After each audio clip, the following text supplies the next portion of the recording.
Hai guys, aku Keisha. Di channel ini aku bakalan berbagi POV aku menjadi seorang ASN dari generasi Z. Nah, sebelumnya aku udah bahas soal apa saja yang bakalan kita hadapi ketika kita menjadi seorang ASN. Nah, kali ini aku bakalan bahas sumber penghasilannya ASN.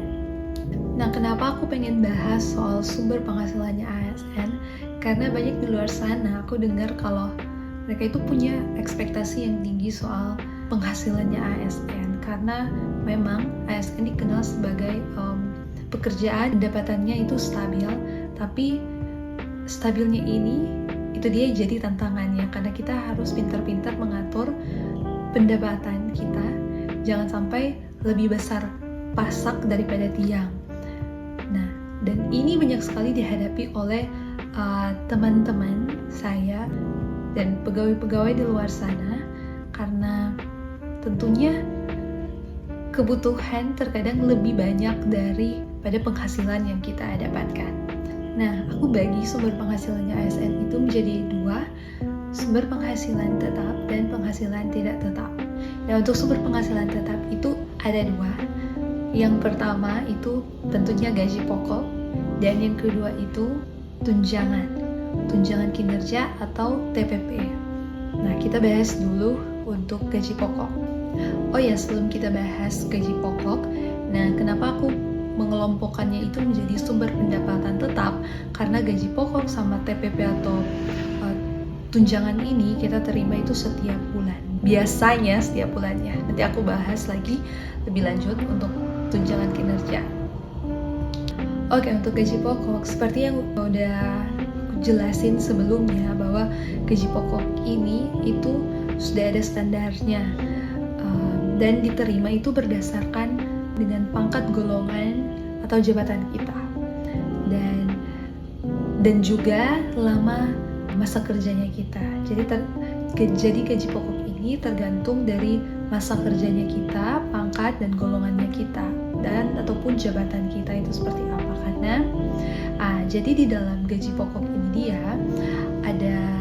terdapat beberapa item. Jadi sudah termasuk itu namanya tunjangan istri, tunjangan anak, BPJS, tunjangan beras, tunjangan jabatan. Jadi sudah ada beberapa item di dalamnya, dan itu yang membentuk menjadi gaji pokok yang biasa kita akan terima setiap bulannya. Dan ini relatif tidak terlalu besar sih sebenarnya. Untuk saya sendiri, pertama kali saya menjadi ASN, tentunya kita tidak langsung menerima 100% gaji pokok kita. Namun ketika kita menjadi CPNS, kita itu baru menerima 80% dari gaji pokok kita. Itu sekitaran 2 jutaan. Kalau saya nggak salah ingat, ya sekitar 2 jutaan. Dan setelah 4 tahun, hampir 4 tahun, gaji pokok saya seingat saya sekitar 2.200.000, tapi setelah 4 tahun kira-kira itu baru sampai 3 jutaan, 3.060.000. Nah, itu pun jumlah untuk yang belum berkeluarga. Akan berbeda jumlahnya ketika kita sudah memiliki anak atau sudah memiliki suami, jumlahnya juga akan lebih banyak tentunya. Nah, teman-teman, dari gaji pokok ini dipotonglah itu namanya BPJS atau juga tunjangan hari tua kita. Nah, mungkin ada yang berpikir bahwa tunjangan hari tua itu didapatkan dari mana? Nah, salah satunya dari potongan dari gaji kotornya kita. Nah, ketika kita yang akan kita terima itu sudah bersih, yang masuk di rekening itu gaji bersih, sudah dipotong oleh BPJS, tunjangan masa tua, dan mungkin lain-lain, ada potongan pajak PPh 21. Nah, itu sudah dipotong terlebih dahulu, baru kita terima di rekening kita masing-masing. Nah, sumber penghasilan selanjutnya yang ingin aku bahas itu TPP atau tunjangan kinerja. Nah, mungkin sebagian daerah belum memberikan tunjangan ini karena memang tunjangan ini diberikan ketika suatu daerah itu merasa bahwa daerahnya sudah mampu untuk memberikan sehingga tunjangan kinerja atau TPP ini pun jumlahnya itu bervariasi antar daerah dan maupun antar instansi. Nah, sebagai contohnya di daerah aku, pegawai dengan jabatan berlatar belakang pendidikan sebagai sarjana di seluruh instansi rata-ratanya bisa mendapatkan 1 juta. Itu mungkin paling minimal itu 1 juta sudah dapat. Nah, berbeda dengan di daerah lainnya. Jadi itu perlu ditanyakan ke saudara, kerabat atau teman-teman kalian yang bekerja di instansi tersebut. Apalagi kalau di instansi pusat seperti kementerian, itu juga pasti berbeda antar instansinya. Baik itu instansi Kementerian Pekerjaan Umum, Kementerian Keuangan, atau Kementerian Kemenpan RB. Seperti itu teman-teman. Namun untuk pemberiannya pun juga ada daerah yang sudah rutin memberikannya secara per bulan, tapi juga kalau yang saya dengar ada juga yang masih memberikannya secara triwulan.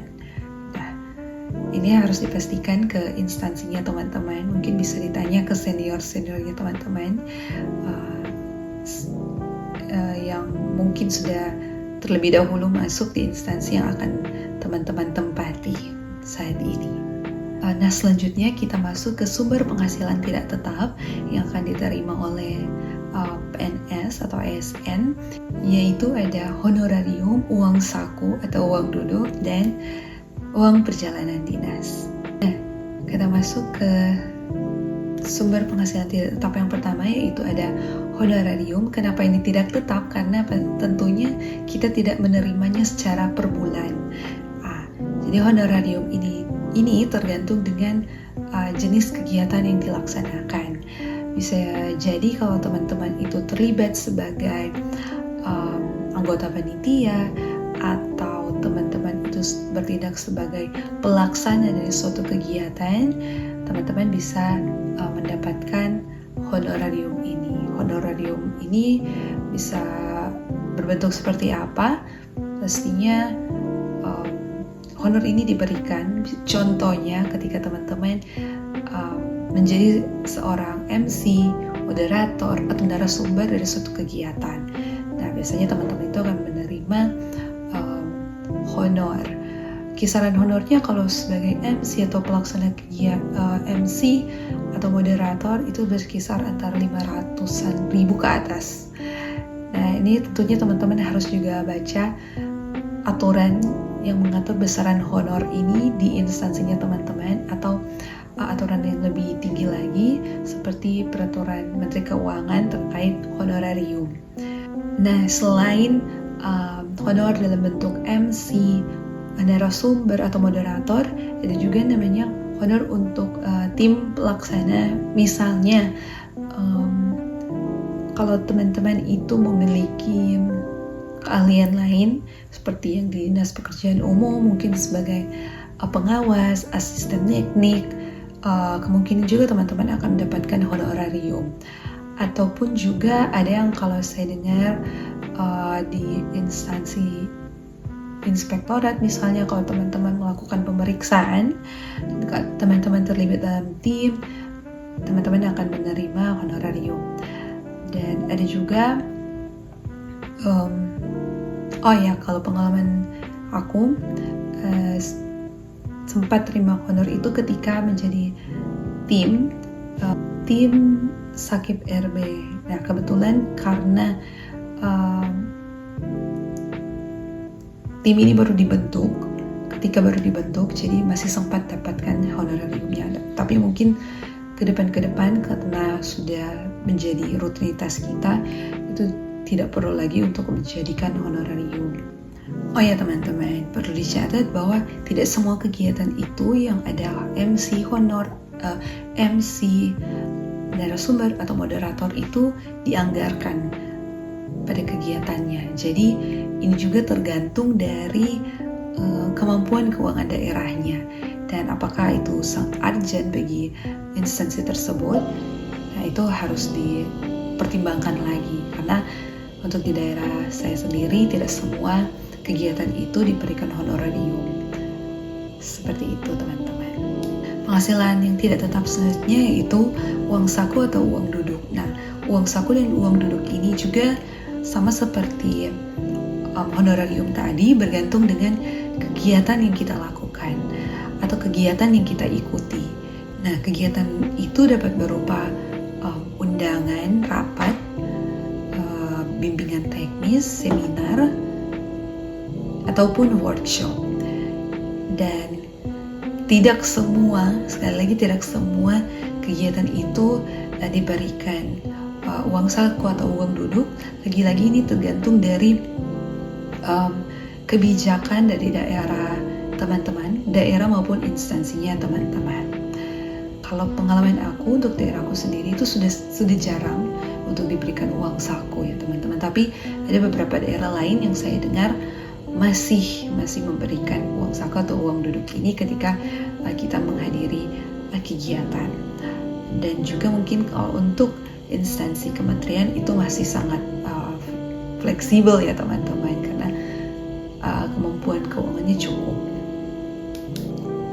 Nah, sumber penghasilan yang terakhir adalah uang perjalanan dinas. Nah, ini merupakan jenis penghasilan tidak tetap karena tentunya akan diberikan ketika kita akan melakukan tugas baik dalam daerah maupun luar daerah. Dalam daerah itu ketika berada di sekitaran jangkauan kabupaten atau kota di mana kita bertugas, sedangkan tugas luar daerah itu ketika kita melakukan tugas jauh atau di luar dari kabupaten atau kota di mana kita bertugas. Nah, perjalanan dinas ini sebetulnya diberikan untuk membiayai perjalanan kita seperti transportasi, akomodasi, uang saku maupun uang makan. Nah, perjalanan dinas ini dapat menjadi sumber penghasilan bagi kita ketika kita dapat memaksimalkan uang yang diberikan ini, khususnya untuk uang saku dan uang makan ya teman-teman. Karena kalau untuk transportasi dan akomodasi tentunya itu dibayar secara real sesuai dengan apa yang tertera dalam tiket atau bill yang kita terima. Beda halnya dengan uang saku dan uang makan ini itu diberikan secara lump sum, jadi diberikan seluruhnya bagi kita, tinggal dari kita yang dapat mengaturnya. Nah, ketika kita bisa berhemat saat kita melakukan perjalanan dinas, artinya akan ada pemasukan lebih buat kita. Namun ketika kita tidak berhasil atau kita mengeluarkan uang lebih dari apa yang diberikan, dan tentunya ini akan menjadi juga bumerang bagi kita. Nah, ini tinggal dari pintar-pintarnya kita untuk mengatur pengeluaran kita ketika kita melakukan perjalanan dinas. Nah, itu mungkin sumber penghasilan yang umum diterima oleh ASN yang dapat kita terima secara halal. Mungkin ada sumber penghasilan lainnya, mungkin teman-teman bisa komen di kolom komentar kalau ada yang dapat dari sumber lainnya yang halal ya tentunya teman-teman. Semoga bermanfaat dan see you on my next video.